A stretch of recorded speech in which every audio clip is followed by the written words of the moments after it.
désolée pour le son, c'est sûrement pas comme d'habitude. En fait, j'ai cassé mon adaptateur et donc du coup, je ne peux pas brancher mon micro à mon PC et mettre le logiciel. Donc il y aura peut-être un bruit de fond, désolée. On va commencer, je sais pas si c'est anonyme ou pas les questions, mais je me suis dit que je pouvais peut-être mettre votre pseudo.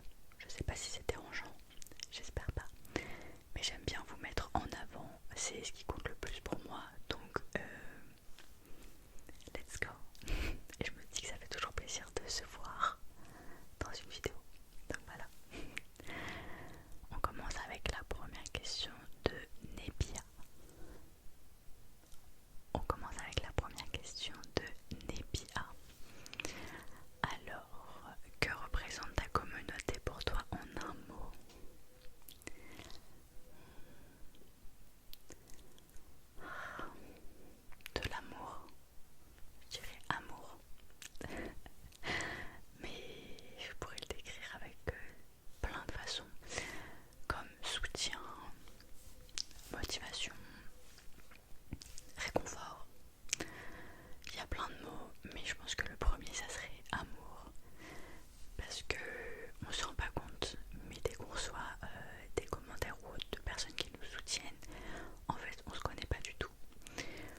suis pas connue, j'ai pas l'habitude de ça, donc quand ça m'est arrivé, oui, ça m'a vraiment fait mal.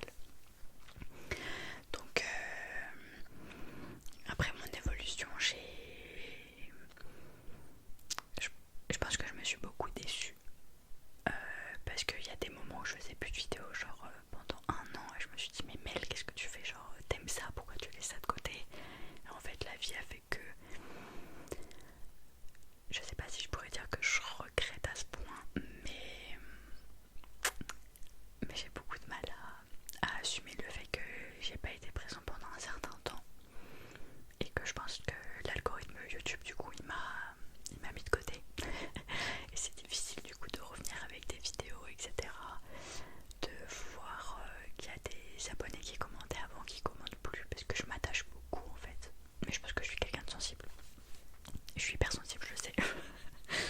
Donc ouais, je pense que des fois ça m'affecte, mais maintenant que je vois qu'on a eu les 5000 abonnés, qu'il y a des personnes tellement gentilles, ça me booste de fou et je me dis ok, je sais pourquoi je le fais, je sais pourquoi je fais mes vidéos, pourquoi j'aime ça, et voilà. Donc si je peux vous aider avec mes vidéos, ça me fait chaud au cœur. Et je vois il y a des personnes qui me suivent depuis super longtemps. Merci d'être encore là, merci, merci. Je ne vous lâcherai plus, c'est une certitude. Maintenant je fais attention à ma régularité. Mais merci pour tes questions, Nébia, pardon. J'ai une question de YRCWI. J'ai 2 questions pour ta FAQ. Quel était ton métier de rêve quand tu étais petite, ou tes études de rêve, même si tu as dit que tu rêvais de vivre de l'ASMR? Oui, je rêve de vivre de l'ASMR. Ça a été tumultueux ça aussi. J'ai rêvé de faire beaucoup de métiers, j'ai rêvé d'être vétérinaire, j'ai rêvé d'être chanteuse, j'ai rêvé d'être journaliste, j'ai rêvé aussi d'être psychologue, mais j'aurais beaucoup aimé être une artiste, chanter, faire de la scène, faire des tournées, mais c'est très difficile de percer dans ce métier tout simplement. Et j'ai fait musicologie, j'ai fait piano et chant, j'ai beaucoup aimé, mais ça m'a généré aussi beaucoup de stress. Je me rends compte que ma timidité de chanter devant les autres, j'ai eu beaucoup de mal à la dépasser et ça m'a généré beaucoup de stress, donc je me suis dit on va peut-être revoir les études. En ce moment je suis plus dans l'optique d'être psychopédagogue, mais j'ai du mal avec les études, je dois vous avouer, c'est quelque chose qui est très dur pour moi et j'ai l'impression que dans certains domaines en fait c'est quasi obligé de faire des études. Donc je vous avoue que ma carrière études est très compliquée. Donc si vous vous sentez comme moi perdu, vous savez pas ce que vous voulez, que vous avez eu des rêves et bien au final vous avez changé pour autre chose, puis ci puis ça, on est dans le même bateau tout simplement. J'arrive pas du tout et c'est très frustrant à m'imaginer dans un seul métier. Et c'est catastrophique, hein, je vais pas vous le cacher, ça m'a créé beaucoup d'angoisse, beaucoup de pression auprès de mes parents. De qu'est-ce que tu vas faire plus tard, mais je sais pas. Papa, maman, je sais pas ce que je veux faire, je suis perdue, j'ai envie de faire tout à la fois et rien à la fois et c'est trop dur. Voilà. Les vidéos ASMR, c'est ce qui m'anime le plus. Quand j'ai fait le tournage avec Romy et que j'ai rencontré d'autres gens aussi dans ce domaine, je me sentais comme un poisson dans l'eau, j'étais tellement heureuse d'être sur le plateau de tournage et ça a réveillé quelque chose en moi clairement. Donc j'espère pouvoir en vivre. Le seul défaut c'est qu'on est seul chez soi et j'aime bien quand même voir du monde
sauf que j'étais à vélo et je me suis blessée à la hanche. J'ai eu une cruralgie, donc impossible de continuer. J'ai eu des douleurs atroces. J'ai fait des séances de kiné pendant 8-9 mois.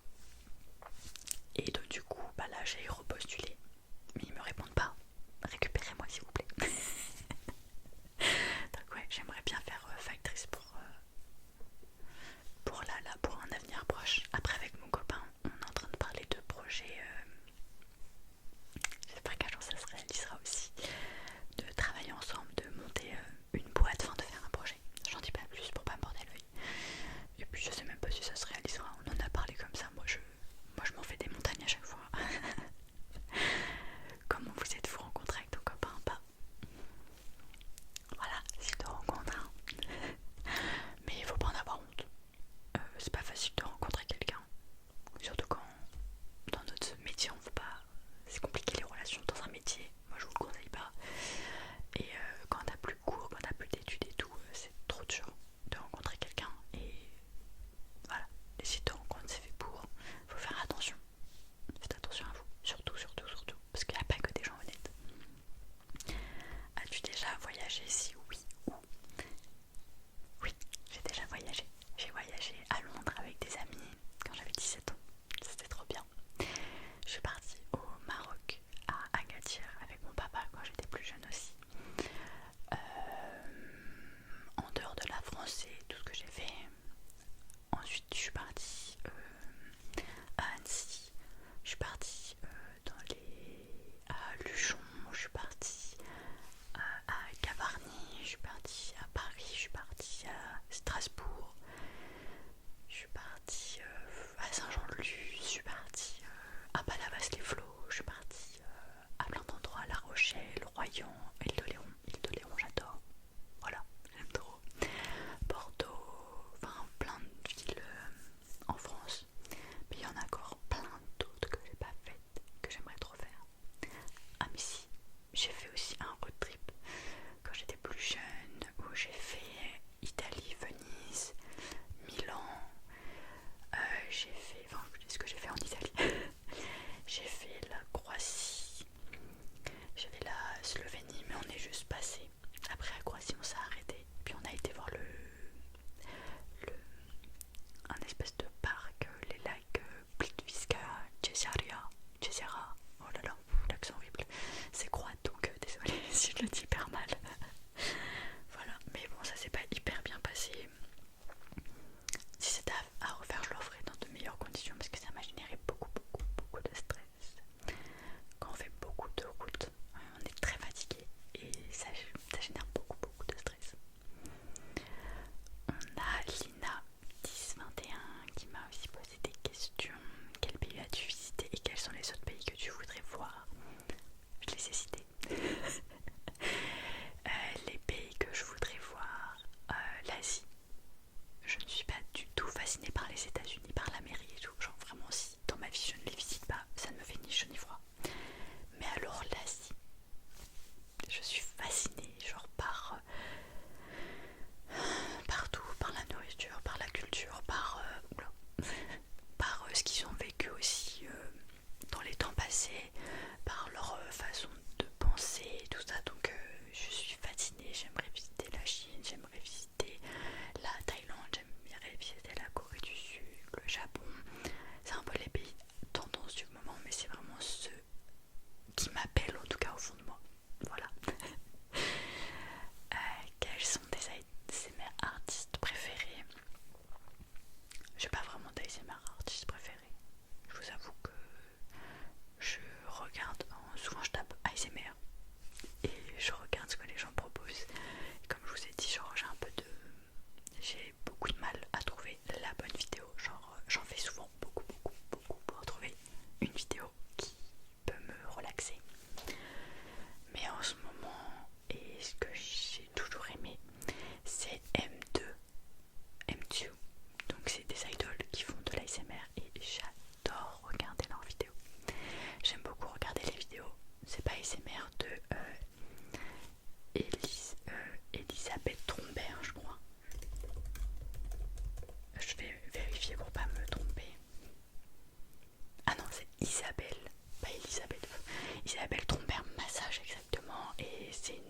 masseuse professionnelle qui fait des massages et j'adore, c'est hyper relaxant, elle explique, elle masse, elle a l'air trop mignonne.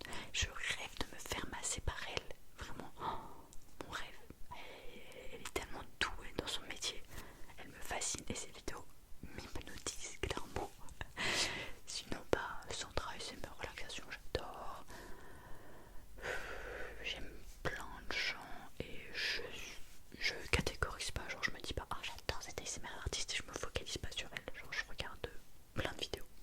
Même des fois il y a des gens qui font 100 vues, j'adore regarder leurs vidéos.